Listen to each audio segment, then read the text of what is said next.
Psychology कहती है कि अगर कोई आपको नज़रअंदाज कर रहा है तो उसका मतलब है कि वह आपसे ज़्यादा उम्मीद रखता था और अब निराश है। जब कोई इंसान आपकी बातों पर ज़्यादा ध्यान देता है और आपके शब्दों को दोहराता है तो इसका मतलब है कि वह आपसे गहरा संबंध महसूस कर रहा है। मनोविज्ञान कहता है कि इंसान का ध्यान उसी चीज़ पर जाता है जो उसके मन में पहले से होती है। इसलिए जब आप किसी चीज़ को सोचते हैं तो उससे जुड़े संकेत हर जगह दिखते हैं। रात में 11 बजे से 3 बजे के बीच इंसान सबसे ज़्यादा भावुक और कमज़ोर महसूस करता है। यही कारण है कि लोग इस समय गहरे विचारों में डूब जाते हैं। दिमाग को सबसे ज़्यादा सुकून तब मिलता है जब कोई व्यक्ति आपको गले लगाता है और कहता है सब ठीक हो जाएगा। अगर कोई व्यक्ति आपसे नाराज़ होने के बावजूद भी आपकी चिंता करता है तो इसका मतलब है कि वह आपसे लगाव रखता है। यदि कोई व्यक्ति बिना किसी कारण के बहुत ज़्यादा सोता है तो इसका मतलब है कि वह मानसिक रूप से परेशान है। अगर कोई व्यक्ति आपसे बात करते समय बार बार आपकी आंखों में देखता है तो इसका मतलब है कि वह या तो आपसे सच्चा प्यार करता है या फिर आपको झूठ बोल रहा है। मनोविज्ञान कहता है कि जो लोग दूसरों को ज़्यादा सलाह देते हैं वे खुद अंदर से सबसे ज़्यादा टूटे होते हैं। पढ़ाई के समय धीमा और सॉफ्ट म्यूजिक सुनने से याद रखने की क्षमता बढ़ जाती है। हमारा दिमाग बुरे अनुभवों को ज़्यादा तेज़ी से याद रखता है, इसलिए हमें बार बार बीते हुए दुखद पल याद आते हैं। जो लोग कम बोलते हैं वे अधिक समझदार और भरोसेमंद होते हैं। उनका हर शब्द सोच समझकर निकला हुआ होता है।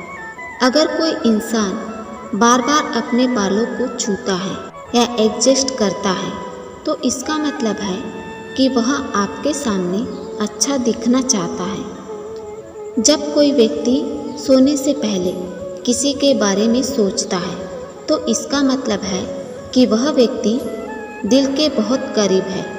यदि आप किसी व्यक्ति से लंबे समय तक नज़रें नहीं मिला पाते तो इसका मतलब है कि आप या तो उसे पसंद करने लगे हैं या फिर उससे कुछ छुपा रहे हैं।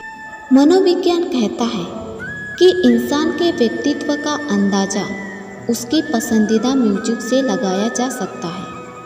किसी स्त्री को सोचना अगर तुम्हारी आदत बन जाए तो समझ लेना वो स्त्री तुम्हारी तकदीर बनने वाली है। जिसकी हंसी से तुम्हारे दिन की शुरुआत हो, जिसकी बातें खामोशी में भी गूंजती रहे और जिसका ख्याल एक लत सा लग जाए तो समझ लेना इश्क सिर्फ दस्तक नहीं देता, कभी कभी वो पूरे वजूद को घर बना लेता है। श्री कृष्ण कहते हैं ये प्रेम वो रंग है जो जीवन में रस भर देता है। ये प्रेम वो सोच है जो पल में मुख पे मुस्कान ला देती है। प्रेम वो पुष्प है जो मन की बगिया को खिला देती है।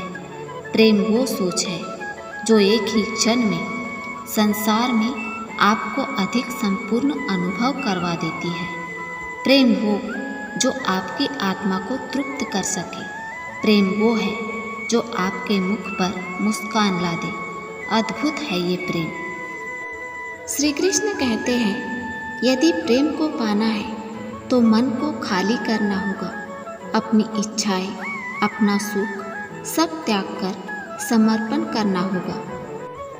अपने मन से व्यापार हटा दो तभी प्यार मिलेगा। प्रेम का मतलब क्या है? प्रेम का अर्थ किसी को पाना नहीं है किंतु उसमें खो जाना है। जिस प्रकार एक मटकी में जल रखा जाता है, जल तो शुद्ध होता है, शीतल रहता है और जो हमारी प्यास बुझाता है। तो जरा सोचिए यदि उस मटकी की मिट्टी अच्छी ना हो और उसे ठीक प्रकार से रौंदा न गया हो और आकार देकर उसे आग पर ठीक से पकाया भी गया ना हो, तो सोचिए क्या होगा, वह मटकी टूट जाएगी। उसी प्रकार हमारे मन के साथ भी यही होता है, क्योंकि यदि प्रेम ये जल है तो इसकी मटकी है आपका मन।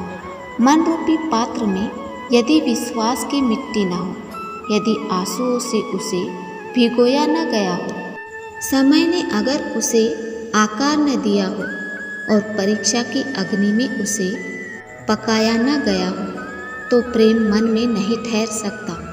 तो यदि प्रेम को पाना है तो हृदय पर काम करना होगा, अन्यथा आपका प्रेम भी मटकी की भांति कमज़ोर हो जाएगा और मिट्टी की तरह बिखर जाएगा। प्रेम तो उस हवा के झोंके की तरह होता है जो हमें दिखाई नहीं देता, किंतु वही हमें जीवन देता है। यह संसार किसी भी स्त्री को क्रूर कह सकता है, क्योंकि वो उसे अपनी तन की आंखों से देखता है, परंतु जब वही स्त्री एक संतान को जन्म देती है तो वही संतान अपनी माता को सबसे सुंदर समझती है, क्योंकि वो भाव से जुड़ी होती है। इसलिए श्री कृष्ण कहते हैं कि यदि प्रेम को तन की आंखों से देखने की कोशिश करोगे तो उसे पहचान नहीं पाओगे। यदि प्रेम को समझना है तो अपने मन की आंखों को खोलिए और अपने प्रेम पर भरोसा रखिए। देर से ही सही आपका प्रेम आपको जरूर मिलेगा। अगर किसी भी वस्तु को बांधना है तो उसे रस्सी की जरूरत पड़ेगी और वही रस्सी धागों से जुड़कर बनती है, परंतु श्री कृष्ण कहते हैं कि प्रेम को आप किसी रस्सी से नहीं बांध सकते, क्योंकि प्रेम बनता है विश्वास से, और विश्वास की डोरी के धागे सत्य के धागों से बुने जाते हैं। अब सवाल ये उठता है कि सत्य क्या है? वो जो हमने देखा, क्या वो सत्य है, या जो हमने सुना वो सत्य है? तो इसका जवाब है नहीं। हमारा सत्य वो है जिस पर हमने विश्वास कर लिया, और विश्वास वो जिसे हमने सत्य समझ लिया। इसलिए भगवान श्री कृष्ण कहते हैं कि अगर आपको किसी का सत्य जानना है तो विश्वास कीजिए। आपके विश्वास करते ही आपका प्रेम अपनी जगह बना लेगा और फिर उसका मन आपसे सत्य ही कहेगा। तो दोस्तों, इस वीडियो में बस इतना ही। मिलते हैं जल्द ही एक नए वीडियो के साथ। अपना ख्याल रखिएगा। जय श्री राधे कृष्ण।